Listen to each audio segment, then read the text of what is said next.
understand never making an incorrect statement is truth. The minute we say truth, we know it implies choice. This person always chooses to say what's right. Are you following me? And the greater the adversity, when you make that choice, the more truthful you become. It's like the great wedding vow, love. Do you, Jeff Lang, take Raja Kendeel, that's her name, my wife, beautiful woman, when we went to City Hall to get civilly married also. Do you, Jeff Lang, take this woman to be your lawfully wedded wife in sickness and in health, for richer or for poorer, until death do you part? My wife, he looked at my wife, what do you say?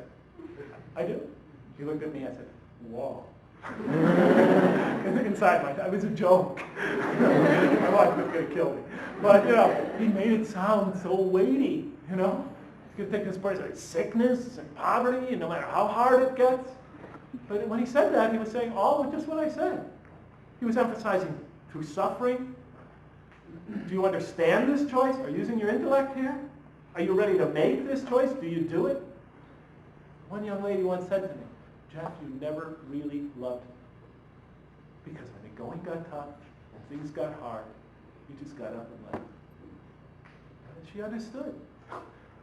That's what love is, not just having a lot of good romance and enjoying each other's company a lot. Real love is pain. It's dealing with the pain and the happiness and sticking it out and persevering. Another thing that the Qur'an emphasizes again and again and again. Is that okay? Okay. So I'll finish up by saying, that explains why in the Qur'an, sin, when a person sins, they don't mostly destroy God. They don't destroy God at all. They don't even primarily sin against another person. Who's the victim of our sins mostly in the Qur'an? Ourselves. God says you sin against yourself. You commit dhulm, destruction. You commit oppression against yourselves. Because every time we do wrong, every time instead of choosing mercy, compassion, etc., we choose its antithesis, we destroy ourselves. And we don't grow in the direction where we could experience all that is beautiful in this life and the next, and in particular God's being. We grow in a direction that's antithetical to that, and we suffer horribly because of it. It's as if, I don't want to get into it beyond that, so the time just does not permit. You'll have to read my book. I'll leave you with one last example of things, because I want to emphasize that even if you read my book, I'm sure you're going to come up with theological questions that book doesn't answer. Guaranteed. As many questions as there are people in the world.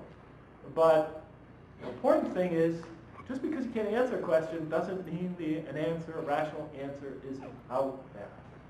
I think it's important to remember that. So a lot of times people email that, they say, I have this question, and I haven't been able to answer it. And they say, can you answer it? And I write back, no. And then they feel, then why should I believe? Well, because I'm not that smart. But I'll give you an example. Once my daughter Jamila, and I'm going to end with this because I love this story and I love my daughter. And she taught me a lot. Because sometimes as parents, our children come to us and they ask us these type of questions, and especially Muslim parents, and they freak out. Because kids tell me, I asked my father this question, and he totally freaked out. Told me I was a Catholic. But sometimes it's better just to talk it out with them and be patient and admit that, you don't know. So Jamila comes to me one night. I'm tucking her in. I already tucked her two sisters in. Now I'm tucking Jamila in. I'm saying, honey, good night, sweetie. And then she says, Daddy, I have a question. I think, there we go. Up till midnight. Jamila just never lets go of a question. She's the genius in the family. So I said, yes, what's your question, honey? Then she said, Daddy, I understood, your explanation of the purpose of life and what you got from the Qur'an. And it's coherent. She didn't use the word coherent. It's coherent. It makes sense. The pieces fit together. She still says, I got a question. It's just gnawing at me, and I can't figure out the answer to it. And I said, well, sometimes, those things come later in life. Just keep working on it. Put it on a shelf. You'll be surprised what the experiences of life can teach you. So she said, can I try it with you? I said, okay. She said, Daddy, why does God let little children suffer? I can understand adults. right? They have the intellect and everything, and they could learn from it and grow from it, etc. But what about like 2-year-old babies, 5-year-old kids, never did a wrong thing in their life, don't have the maturity to grow from these experiences? Why would he let children suffer terrible calamity, death even? This doesn't make sense to me. Now, when you ask about the children, and you're asking a parent, and your whole life is about protecting and nurturing those love buckets you have. It's just overwhelming, that question. I told her, frankly, honey, I don't know. But I'll tell you what, I'll give you some advice. Maybe someday you'll figure it out. If you've got a question like that, a good thing to often do, if you already have this sort of understanding of life and you're trying to fit it in with that or see if it makes sense by that,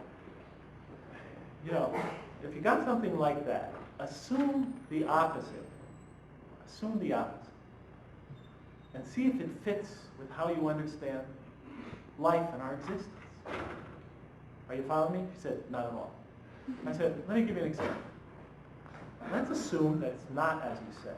Let's assume just the opposite. Children are invulnerable.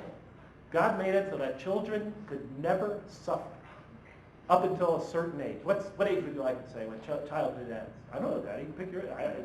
I said 18? She said, fine, 18. I said, okay, up till 18, a child could never suffer. No disease, nothing. No illness, can't die. Children are invulnerable up to then after that, vulnerability kicks in, and after that, they're just like everybody else. I said, then how would that fit with how we understand the purpose of life as I just described it? Would it make any sense? This purpose of life that even you said seems coherent. And I didn't, I said, this might take years for us to figure out, but it's just a good thing to do when you're faced with such dilemmas. So I said, let's just try to think about it for the next 20, 30 minutes. We'll talk about it, and then after that, we'll pursue it at later times. Because I said, frankly, I don't have the answer. So I'm down, I'm looking like this, I'm pondering the question. We're both quiet. And all of a sudden, I hear her voice. She said, Daddy? I said, yes, hon? She said, I think I got it. I'm thinking, she got it? I've been thinking about it for 15 minutes, and don't even have a clue. I know she can't be any nearer. I look at her and I say, yeah, go ahead. I think I'm humoring my daughter. Yeah, go ahead. She said, Daddy, I think of it as the way you said it was. That children couldn't suffer at all until they're 18, can't experience any disease or anything. Completely invulnerable. I said, yeah, what? She said, then mommies and daddies really wouldn't need to be mommies and daddies anymore. So, she wasn't saying that mommies and daddies wouldn't need to give birth anymore. She was saying that parenting would be robbed of all its value. Are you following? Because in Islam, parenting is one of our major venues for spiritual growth. We have more opportunities, such tremendous opportunities to grow in mercy, compassion, forgiveness, etc., through parenting, through our relationship with our families and our children, than almost any other venue. Are you following me? My daughter was saying, if kids are vulnerable to 18, parents wouldn't need to be parents anymore. And so they would be deprived of that experience and wouldn't have all that love. Is there any other relationship in your life where you experience more selfless love, compassion, forgiveness, etc., than a relationship between a parent and a child? And in turn, they absorb it. They don't realize it, but they absorb that whole experience of your love, compassion, etc., and they come to know it. Even when they're 6 months old, when you're hugging them and caressing them and breastfeeding them, etc., they are developing an understanding of that comfort, that love, that nurture, and it sticks with them their whole life, and they yearn for it, and then later yearn to give it to others. Are you following me? So I don't know if you understood her question or her answer, but she taught me. She taught me. And a lot of times we can learn from listening to our children. In any case, you guys got to be exhausted because I know I am. So if you have any questions, I'm happy to answer them.